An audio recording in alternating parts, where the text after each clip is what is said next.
Good morning from my laptop again. It's April 1st. I used to be the person that this is my laptop computer, and I used to be the person that would cover up the little the little camera. Now here I am talking on it and gonna put it on the interweb or internet or what you want to call it. I don't know all those words. What I want to talk about this morning. I had a dream last night before I woke up early this morning. I think Terry woke me up in the middle of it. But me and my husband and I were trying to get up this pile of rocks. And it was a pretty good big pile. There was little rocks and big rocks, and he was up ahead of me, and he was a pulling me, and the rocks would slip, and we'd kind of slide down a little bit, then we'd go back up. It was kind of in a way, it was kind of a scary dream. And kind of, I don't hardly know how to describe it because I woke up before we got to the top, but then kind of like you build your house, on a strong foundation.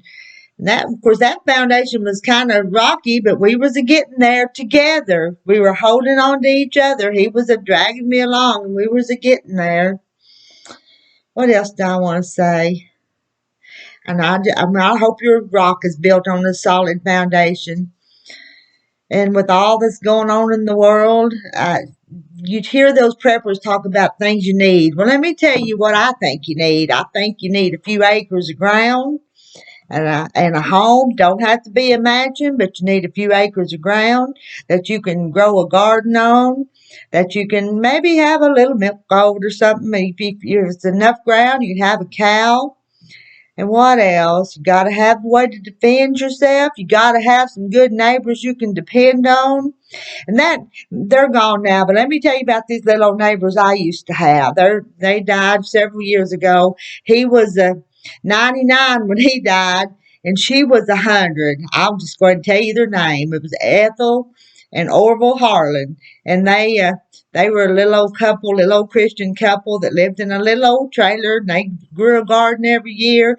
And since they had been retired a long time, they would go fishing, they would go squirrel hunting, they would eat the fish and the squirrel in the garden, and they dandelion greens. They ate the wild stuff in the yard, lots of dandelion greens.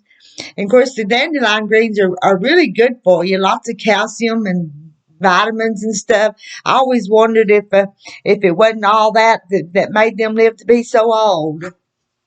Now, he ended up falling and breaking a hip, and then he died at 99.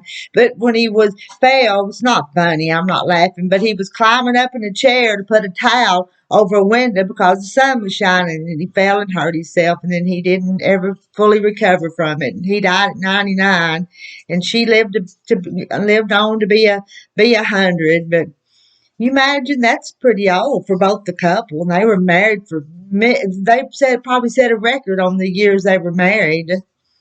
But I always thought it was probably because of their simple lifestyle and the way that they lived that they lived to be so old.